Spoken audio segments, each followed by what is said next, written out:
You're watching Extras from the Extension on Eagle Community Television. This show is brought to you by Carico Implement. Hi, I'm Holly Dickman with the Ellis County Extension Office, and today I thought I'd just take a few minutes to talk about some of those hot topics that I've been seeing in the office here this summer. It certainly has been an interesting year with having very little moisture until about June and then having a great deal of moisture throughout that month. And now we're getting back into some of those drought conditions, and it certainly has caused some interesting issues in our landscapes. What I'm going to talk about today are primarily insect problems regarding trees. And so we've had lots of hot topics here recently. One of the most common pests that I've had questions about this year is this elm leaf beetle. So if you have elms in your yard or in your neighborhood, you might notice that those leaves are starting to get a little brown. Skeletonized. And if you look very closely, you may find some larvae of the elm leaf beetle. And this is a larvae, or an insect, I should say, that's very common, but for some reason we're seeing tons of it this year. And if you look, just about every elm in town has got at least some damage. And so something that certainly could be treated for earlier in the season, but once again, this time of year, it's a little too late to do anything, and we'll talk a little more about that after I cover a couple of these other ones. Another insect pest that I've been getting a lot of calls about is mimosa webworm, which is an insect that attacks honey locust. And this is another little worm that kind of mats those leaflets together on the honey locust, causes it to look brown, causes that foliage to look really poorly, but once again, a little bit too late this year to do anything about it, so the damage has already been done. I'll talk about treatment for some of these things in just a second, but I wanted to mention what some of these hot topics are that I've been getting calls on.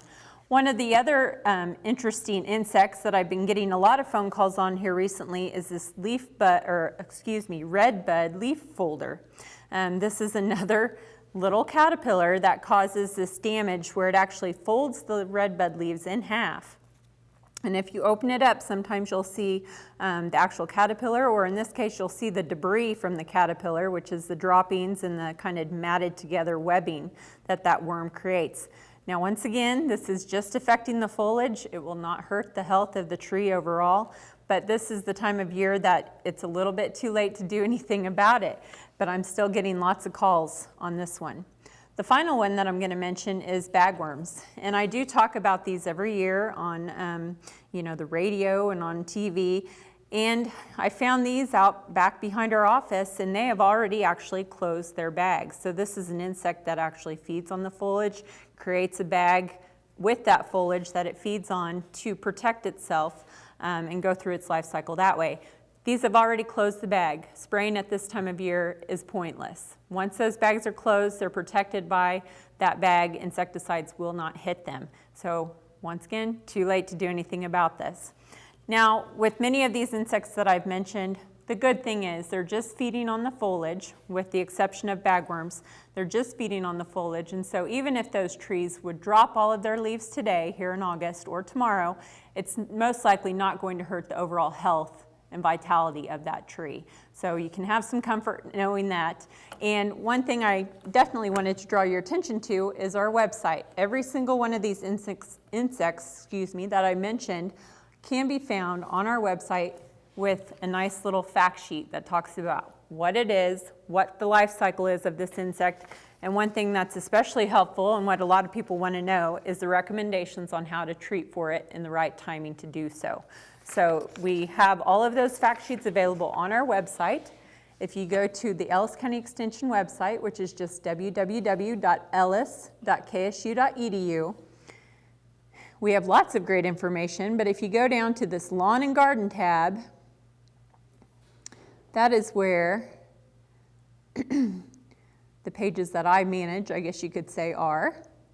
And underneath that Lawn and Garden tab, you'll notice several different tabs here, but one's called Pest Management. And if you click on Pest Management, up at the very top, I have a link to K-State's Common Pest Problems in Kansas. So you click on that, and here is a listing of all of those fact sheets that I just alluded to. Let's, for example, look at mimosa webworm, which I mentioned earlier, that attacks honey locust. If you go to M, it'll take you to all the fact sheets under M, and you can see that mimosa webworm is just right here. And so if you click on mimosa webworm, it'll take you to our fact sheet on this pest, so you can have a digital version there. If you, for some reason, cannot find the fact sheet that you're looking for, or maybe it's not listed, certainly call the office or email me, and we can find that information that you're needing. One more nice thing about these fact sheets is that if you like a little more detail, which sometimes I have to look into, on the back or on the bottom of all these fact sheets online, there are links to those references that those fact sheets were derived from. So, a fact sheet from Purdue actually came up with that mimosa webworm fact sheet. So there's different things there to link you to more detailed information about all of those common pests that we've been seeing this summer. Now, if you're interested in learning from some specialists, we have an event coming up very soon. Thursday, August 14th, we have a horticulture information night at the Ag Research Center here in Hayes. And this will be a night where specialists from K-State will come and talk about various topics, including flowers, turf, insects, and shrubs this year. We also have the local Extension Master Gardeners there talking about our tomato and pepper trials and possibly having some taste testing if we have some harvested by then. But this is free to the public. There will be a light supper served. Registration begins at 5:30 p.m. and then after that the program will begin at 6. So we encourage everyone to come out and join us. Once again, it's free to the public. You're welcome to come, bring neighbors, bring friends, spread the word. We'd like to have a good attendance at this program that we have every year and learn a lot of good information from those specialists in those fields. So if you have certain turf questions or flower questions, go ahead and come out that night and you can talk to the experts in those areas. If you have any additional questions about your lawn or landscape, don't hesitate to call the Extension office. It's a very busy time of year for me, but I certainly try to help everyone out the best I can. And if you're here in Ellis County, I can come and make home visits if it's something that we can't diagnose over the phone. So contact your local Extension office for more information. You're watching Extras from the Extension on Eagle Community Television. This show is brought to you by Carico Implement. Spring is here, and that means it's time to come out and visit Carico Implement in Hayes, Kansas for all your lawn care needs. We stock and sell the full line of John Deere riding lawn equipment, along with Honda walk-behind mowers and generators. We also offer the full lineup of steel power products. If your project requires even more muscle, check out our full lineup of John Deere compact tractors and skid loaders. And don't forget, we have the parts and services to keep you up and running all spring long. So whatever your spring lawn care and maintenance needs are, come on out to Carico Implement for a solution that fits.